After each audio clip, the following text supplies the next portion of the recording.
ቅዱስ ላሊበላ አብያተ መቅደሶች በ23 ዓመት በቅዱሳን ረቂቃን መላእክት የታነጹት ሰማያዊ የመንፈስ ቅዱስ ስራዎች ናቸው።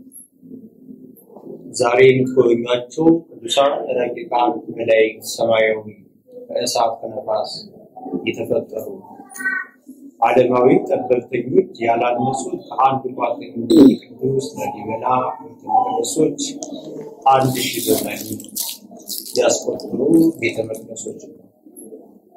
ሰውና መላእክት ቅዱስ ላሊበላ በፈቃደ እግዚአብሔር ምድራዊት ሰማያዊት ኢየሩሳሌምን በመላእክት ተራዳኢነት የጎበኛቸው በአንድ ቋጥኝ ሕንጻ አሁን የምንገኘው ምድራዊት ኢየሩሳሌም ተብለው የታወቁት አብያተ መቅደሶች እነዚህ ቤተ መቅደሶች ከመጀመሪያው ግሩፕ ከምድራዊት ኢየሩሳሌም ከ10 ቤተ መቅደስ ትልቁ ቤተ መቅደስ አሁን የተቀመጣችሁበት ቤተ መድኃኔዓለም፣ ቤተ ማርያም፣ ቤተ መስቀል ደናግል፣ ቤተ ጎልጎታ፣ ቤተ ጊዮርጊስ በምድራዊት ኢየሩሳሌም ይመሰላሉ።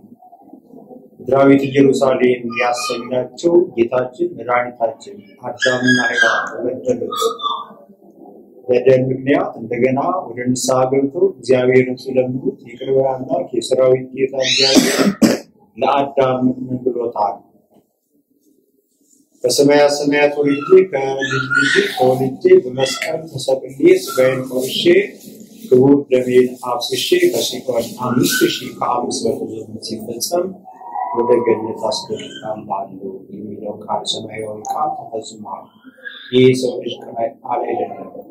ሰማይና ምድር ሰውና መላእክት የፈጠረ አምላክ ይህን ቃል ኪዳን ለፍጡሩ ለደቂቀ አዳም የገባውን ፈጽሟል። ዛሬ የሚገኘው ጌታችን መድኃኒታችን ኢየሱስ ክርስቶስ እንዲሁ ለአዳም የገባለትን ቃል መከራ የተቀበለባት በምድራዊት ኢየሩሳሌም ነው።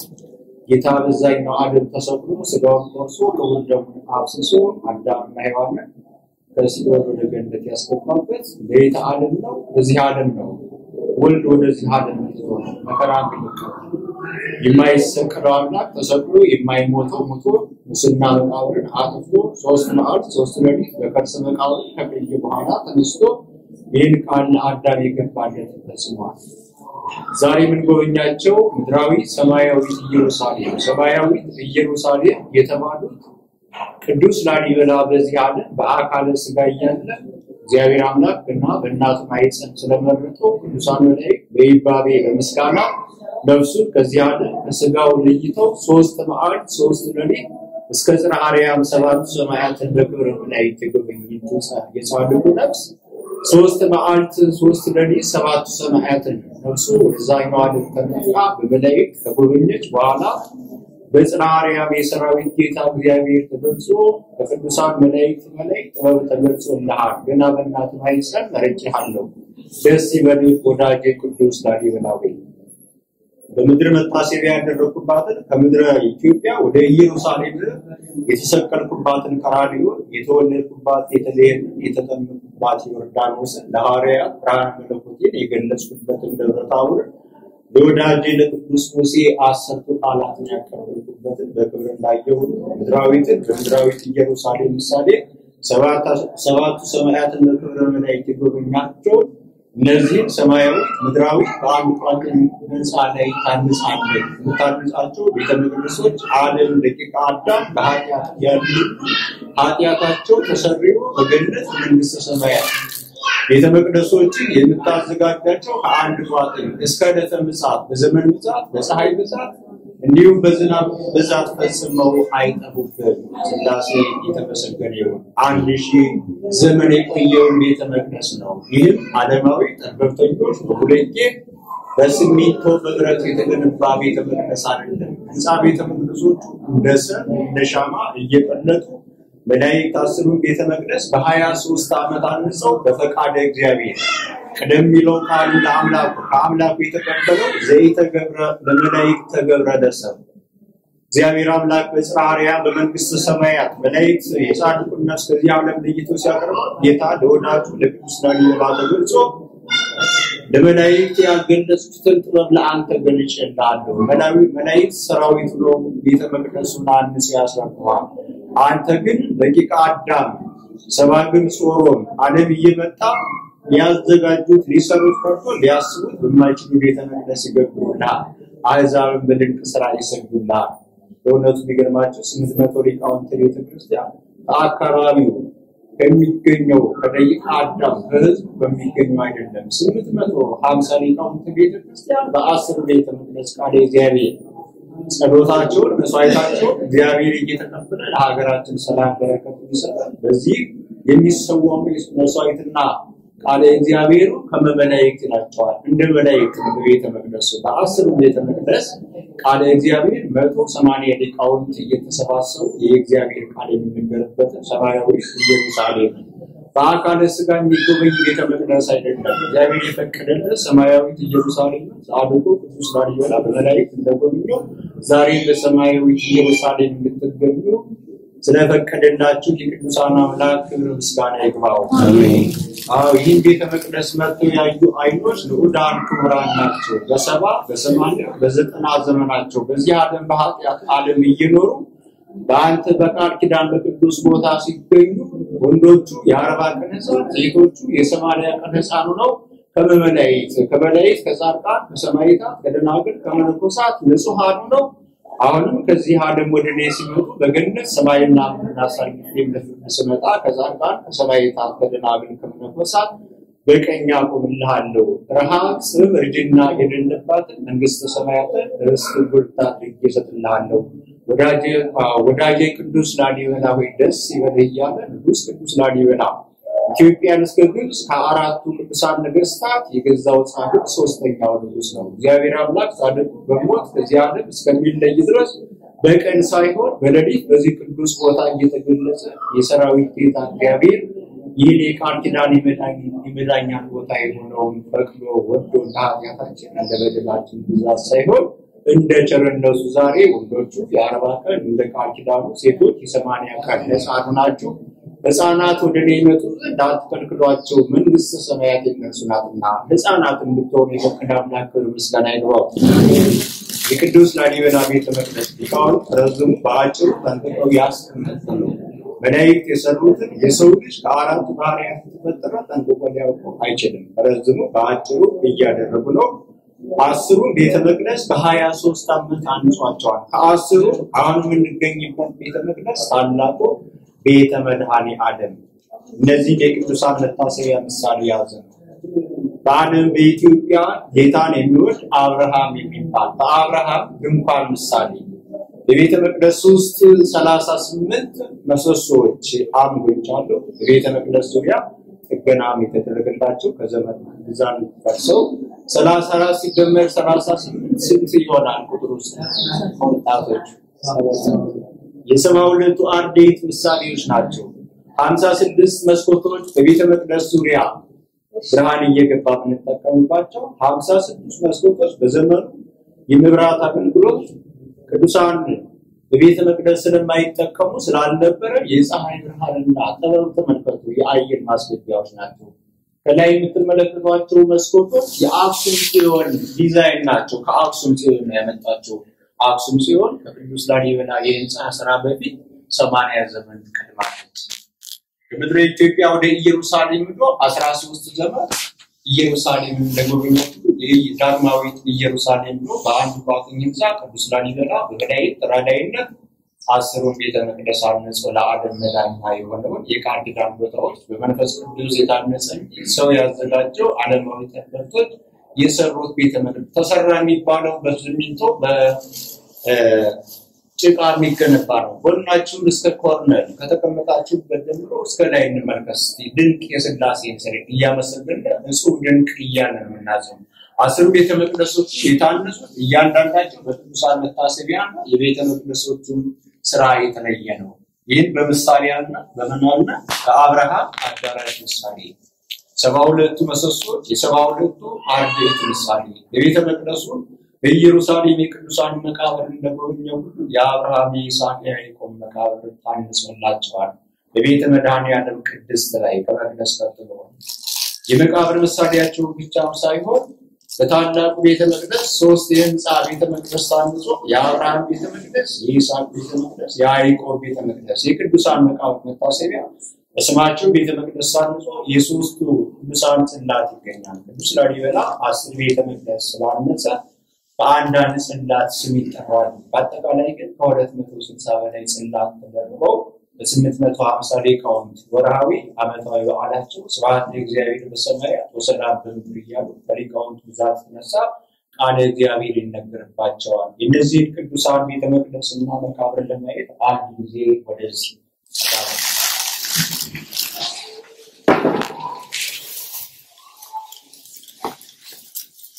ህንጻ ቤተ መቅደሱ ወደ ውስጥ ታጥቶ ቻታያ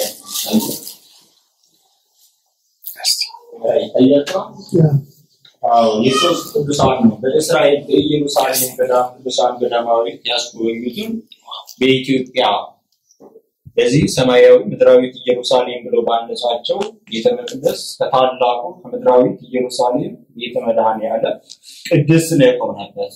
ወደ ላይ ምንድነው ቤተ መቅደስ መቅደስ ቅድስ ከጀርባ ቅኔ ማህሌት የአብርሃም የይስሐቅ የያዕቆብ የመቃብር ምሳሌዎች ላይ ኮርነር የምትመለከቱት መጋረጃው የአብርሃም ቤተ መቅደስ በመካከል ይስሐቅ ቤተ መቅደስ ማዶ ኮርነር ላይ መብራት ያለበት ያዕቆብ ወደ ቤተ መቅደስ ጣራ የተለጠፉ ነገሮች አሉ። ኮርነር ላይ እንመልከት።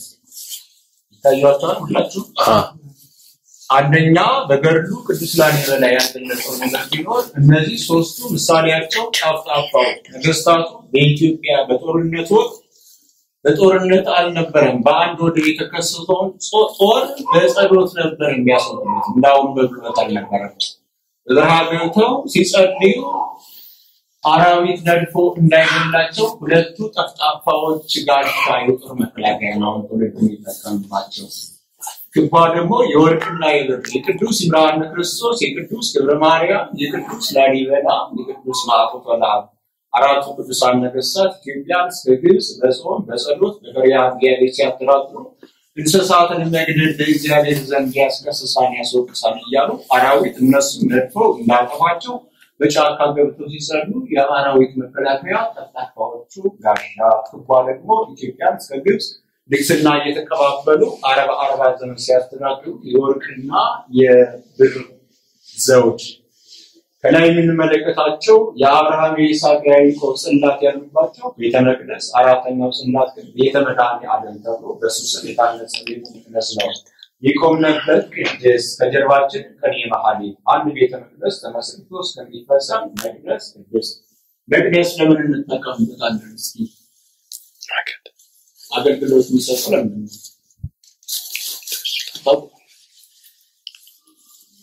የሥላሴ ጽላት ያለበት መቅደስ ሥርዓተ ቅዳሴ የሚፈጸምበት በቆማችሁበት ምንድነው?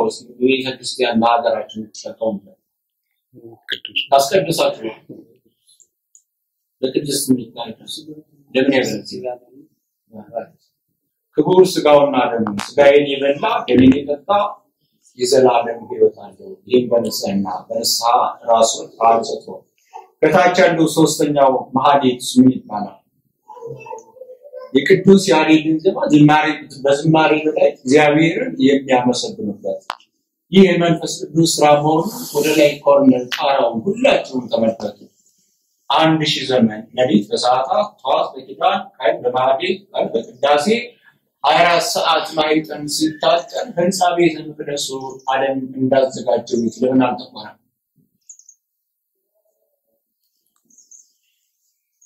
እንዴት መስላችኋል? 1000 ዓመት ነው ብያቸዋለሁ።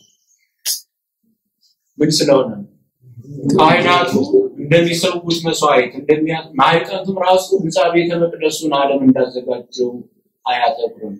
እግዚአብሔር አምላክ ጾም ጸሎታቸውን መስዋዕታቸውን ማይጣንቱ ወደ ሰማይ በመላእክት እያደረገ እግዚአብሔር አምላክ መስዋዕታቸውን እንደተቀበሉ ጸሎታቸውን እንደተቀበለ ያም ራሱ አንድ መስዋዕት ነው።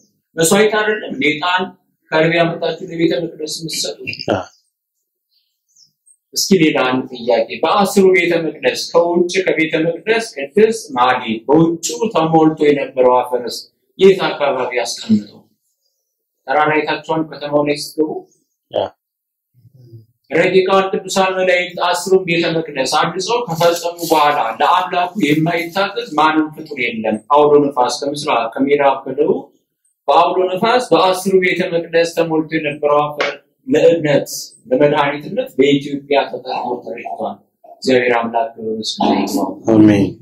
እንኳን አዲስ ጎን እኔ ከ28 እስከ 30 ዓመት በድቁና በቤተ መቅደስ እየተዘዋወሩ አጥሶ ድንቅ ነው የቤተ መቅደስ አንድም ሰው ካላችሁ እንደዚህ ተሰራውላችሁ በልቦናችሁ ታወቁት እንዳይኖር እግዚአብሔር ደስ አሰኝቶ እግዚአብሔር በረከት አግኝተን በረከት እንዳናጣ ያለ ምንም ያለ ድንጋይ መደራረብ ያለ ብሎኬት መደራረብ ያለ ሚስማር ያለ እንጨት ያለ ቆርቆሮ ላዩ አረንጓዴ ውስጡ ባህር ቅዱስ ላሊበላ ያስታወቀ ከላይ ወጣችሁ ጋራ ላይ ስትመለከቱ በቀኝ ፓርት ወደ ግራ ወደፊት ወደ ኋላ አረንጓዴ የሚታየው የሥላሴ ድንቅ ስራዎች ግን በፈቃዱ እግዚአብሔር ቅዱሳን ከመላእክት በላይ ክብር ተገልጾላቸው ሀገሪቱም ለቅዱሳን ተባለችው ቅዱሳን ነገስታት አንድ ቤተሰብ ናቸው። እግዚአብሔር መርጧቸው በመላእክት ያገለጸውን ጥበብ ገልጾላቸው መካነ ቅዱሳን ተባለች። አራቱ ቅዱሳን ነገስታት አንድ ቤተሰብ ነው።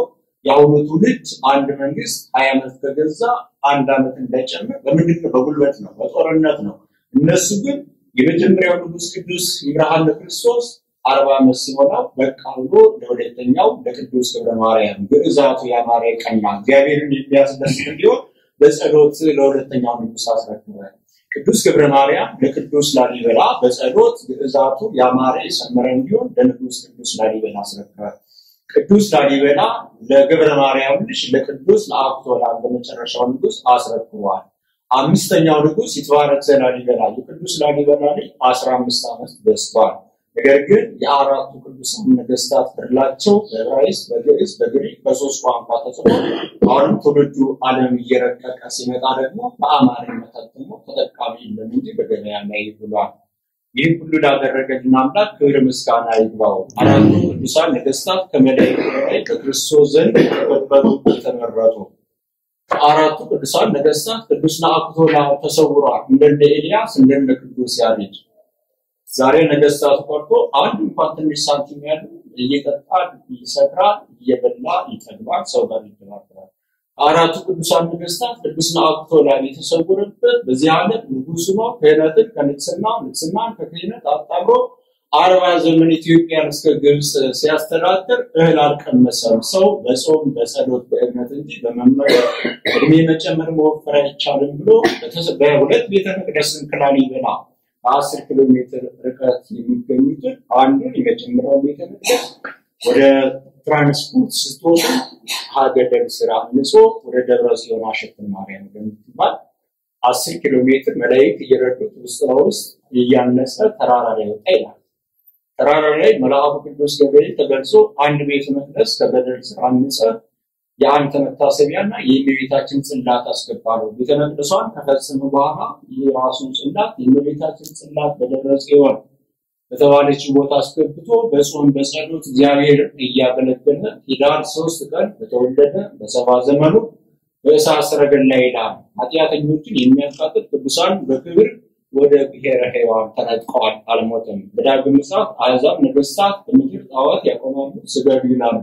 በጣዖት አንሰግድም ብለው በብሔረ ሕያዋን ያሉ ቅዱሳን መጥተው ወዳውኑ ይሰየፋሉ፣ ይነሳሉ። በክርስቶስ ዘንድ የተዘጋጀላቸውን ሰማያዊ አክሊል ከአምላካቸው ይቀዳጃሉ። ደስ ይበላቸው። ይህ እነዚህ ቅዱሳን ቦታ ነው ዛሬ ልትጎበኙ እግዚአብሔር ፈቅዶ በእውነቱ እንደ ሰው በደል እንደ ሰው ኃጢአት ቅዱሳን መላእክት በፍርሃት በረዓድ የሚሰግዱበትን እግዚአብሔር የሚያመሰግኑበትን እኛም ግን ኃጢአታችን ይቅር ብሎ መሐሪ አምላክ ስለሆነ ዛሬ ኃጢአታችን ሁሉ በቤተ መቅደሱ በቅዱሳን ኪዳን ተሰርዮልን ዛሬ ነው በእውነቱ ሊቃውንት እንዳስተማሩን የቅዱስ ላሊበላ ቤተ መቅደስ ማርያ ሥላሴ ተፈጥረው ያላዩ እንደተወለዱ አይቆጠሩም።